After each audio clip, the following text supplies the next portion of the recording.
The next couple of slides, I want to look specifically at the impacts of climate change on local communities on women and girls. So here I will start with local communities. Um, According to the Long-Term Climate Risk Index, Vietnam, Myanmar, the Philippines, and Thailand are among the top 10 countries that have been affected by climate change in the last decade. And Southeast Asia is regarded as a regional hotspot for climate change risk. Uh, Part of this is also, well, a large part of this is because of its heavy reliance on nature, um, existing vulnerabilities, unplanned and rapid urbanization, and unsustainable use of natural resources. And all these factors compound pressures in the region and make it more susceptible to climate change risk. Um, Climate change can also threaten the advances of human development and poverty reduction that ASEAN has made over recent decades. And for example, if we take food security, studies estimate that 96% of the ASEAN region is likely to be affected by drought. And out of that, up to 64% will be affected by severe drought. The United Nations Food and Agricultural Organization's assessment suggests that climate change could lead to significant impact on crop production in Southeast Asia, and of course, that is going to seriously affect both food exporting and food importing countries, not only in the region but globally. And when we start looking at livelihoods, smallholder farmers, coastal communities, and indigenous communities may suffer the greatest loss while having the least amount of means to cope with these climate change challenges. The threat to climate change on agriculture is going to be particularly visible in Southeast Asia, especially since agriculture, and here I mean farming, fishing, and forestry, remain the largest employment sector for the people of the region. So for point C, when we think in terms of displacement, climate change forces people to migrate from their place of origin due to the loss of land, loss of livelihood, or as a consequence of natural disasters, something the region is very familiar with. There is an estimated 54.5 million people that were displaced by weather-related natural disasters across Southeast Asia between the decade of 2008 to 2018. Now, such displacement, of course, is going to come with several challenges. On the note of natural disasters, in 2021, nearly 1 million people were swamped by flooding in Thailand. More than 500,000 people were affected by floods and typhoons in the Philippines, and over 125,000 people were hit by floods in Myanmar.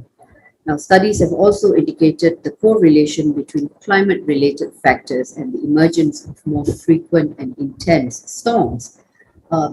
One example is when warmer waters due to climate change is likely to accelerate the formation of typhoons in the region. So this is something that we will have to contend with, and we will have to obviously prepare for. When it comes to the health security of our people, many health risks can arise from climate change itself, and it'll happen in a variety of ways, including changes in the distribution of vector-borne diseases.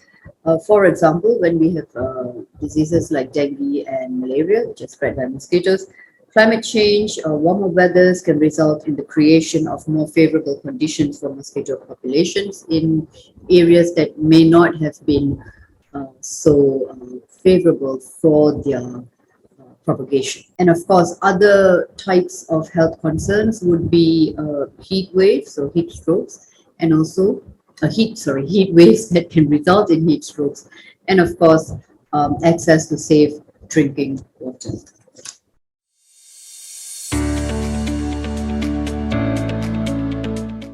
In this slide, I want to take a very specific look at the impact of climate change on women and girls, because this group is particularly affected by climate change impacts, and they are disproportionately affected as well.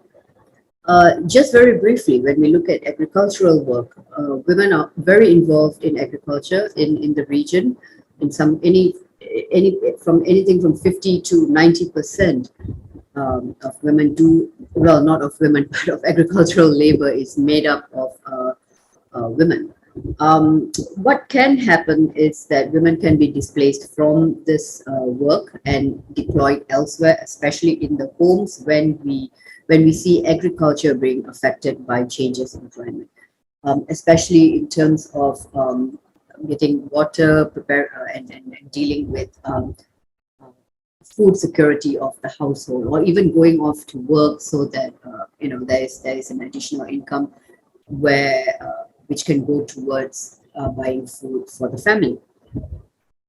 Um, and when we talk about household food security, women undergo immense pressure to ensure food for families, irrespective of climate conditions. So, in times of hardship, their access to their physical and their economic access to food can be compromised. And I know I skipped a point here, and I just want to go back to this. Although this is not really very relevant to the region, I just want to say in some parts of the world, in particular, perhaps in some communities in Africa, girls are actually given away in exchange for livestock or even for food in times of disaster or in times of crisis. And this, of course, will lead to a host of other problems, for example, increase in child labor, increase in child marriage, and of course, a drastic reduction in girls being sent to school to be educated. Yet another issue when how women and girls are affected is water access and the scarcity of good drinking water. The access to water might become difficult, which would mean there is a further distance to travel, especially in places where there is no piped water. Women and girls may have to travel greater distances several times a day in order to secure fresh water for their homes. Very often, girls are asked to accompany their mothers and other women in this particular duty, which simply means that their schooling can be disrupted. And now when we talk about natural disasters in the region, even within the same household, women's mortality rates tend to be higher in terms in relation to men. Now, this disproportionate rate is actually reflective of existing discriminatory elements in society, which actually exclude women and girls from participating in what can be seen as life-saving activities, something as simple as climbing trees, or learning how to swim.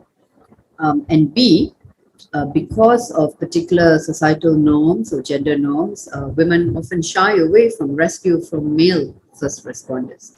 So going back to how first responders in military and humanitarian activities, one of the things that we might have to be prepared for is to include more female first responders, especially in culturally sensitive areas. While still on the topic of natural disasters, when we talk about displacement camps and when we talk about disaster shelters, they are often not designed to completely accommodate gender-based needs or privacy, although changes are being made, I should say. There have been cases where there have been violence against women and girls are prone to sexual harassment.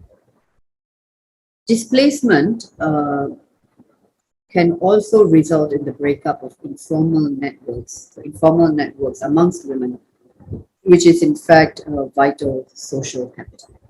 So, just in closing, the ASEAN Institute for Peace and Reconciliation and the ASEAN Women for Peace Registry act as platforms to discuss and advance conversations around climate change and issues of human insecurities, as well as being a forum to advance conversation on the nexus of environmental security, climate change, and peace.